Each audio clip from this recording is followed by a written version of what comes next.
When you think about dangers at work, your mind probably jumps to the obvious stuff, right? Like a falling beam or a chemical spill. But what about the dangers you can't see?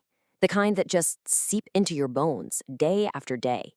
Well, today we're going to dive into one of those hidden hazards, an invisible threat that crippled workers for decades before anyone even really knew what was going on.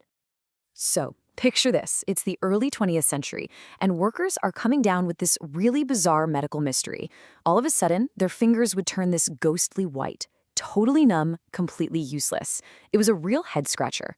So, what exactly was this finger blanching ailment that was haunting the hands of so many laborers? All right, to get to the bottom of this, we've got to travel back in time. We're talking about the dawn of some seriously powerful new industrial tools. And we're heading deep, deep underground into the mines. So, the first real clues about what was happening start popping up with miners. See, all these incredible new tools were being invented, things like the jackhammer, and suddenly drillers could work way faster, way more efficiently than ever before. But all that new power, it came with a pretty serious hidden cost. And then, in 1911, we get the first official observation of the problem. There was this Italian physician, Giovanni Loriga, and he was looking at stone cutters who were using these new pneumatic hammers. He's the one who first wrote it down, documenting that they were suffering from these strange finger-blanching attacks. Their fingers would just suddenly lose all color and all feeling. He put a name to what they were experiencing.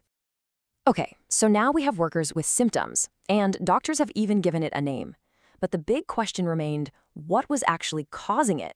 I mean, it wasn't a germ, it wasn't a chemical. The culprit was something you couldn't see at all. And that culprit was something called hand-arm vibration, or HAV for short. Think about it. Every single time a worker grabbed one of those powerful tools, all that intense vibrational energy was shooting right from the tool up their hands and into their arms. It was this constant, relentless, punishing shaking that was just wrecking their nerves and blood vessels. And it's so important to get this. We are not just talking about a minor annoyance, like when your phone buzzes in your pocket. No, this is on a whole different level. We're talking about continuous, high-intensity vibration that can seriously impact a worker's ability to do their job. And worse, it can cause real, lasting, permanent physical damage. And the fallout from this is just huge. I mean, this invisible force has some very real, very costly consequences. On a day-to-day basis, it starts with things like discomfort and maybe making more mistakes. But over time, that snowballs. We're talking about a massive hit to productivity, unhappy workers, and some really serious injuries like work-related musculoskeletal disorders. It can even be a factor in causing major accidents on the job.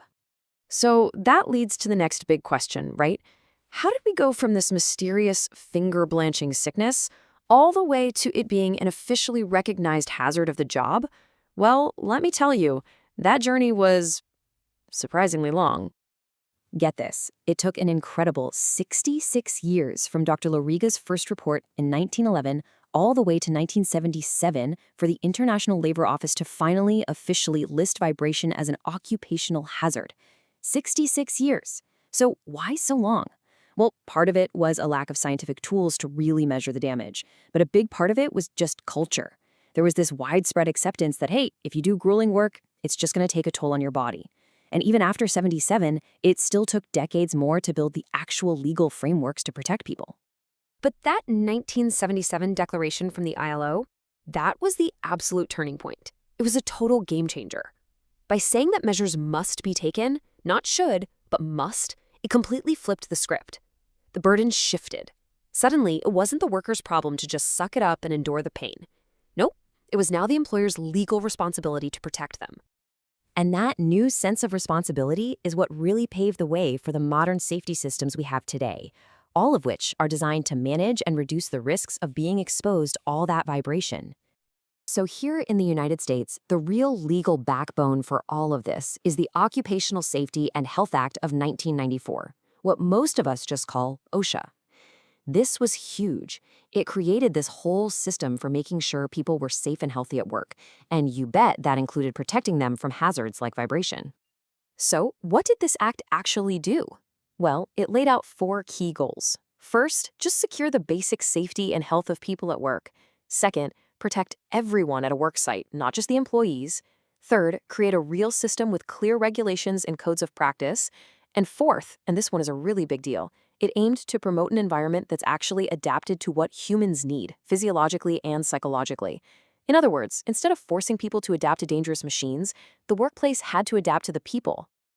And you can actually see how our thinking on this has changed over time.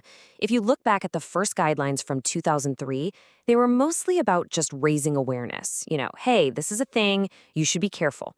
But fast forward to 2017, and the whole approach is way more proactive, way more legally solid. Now it's all about requiring formal risk assessments at the workplace. It made safety management a totally non-negotiable part of an employer's job. So when you step back and look at the whole story, it's pretty incredible. We took a hazard that was literally invisible, and over the course of a century, we built this entire history of observation, understanding, and finally protection around it. It really makes you stop and think, doesn't it? As our own workplaces keep changing with all the new tech and new ways of working, what are the hidden hazards that we might be completely overlooking right now?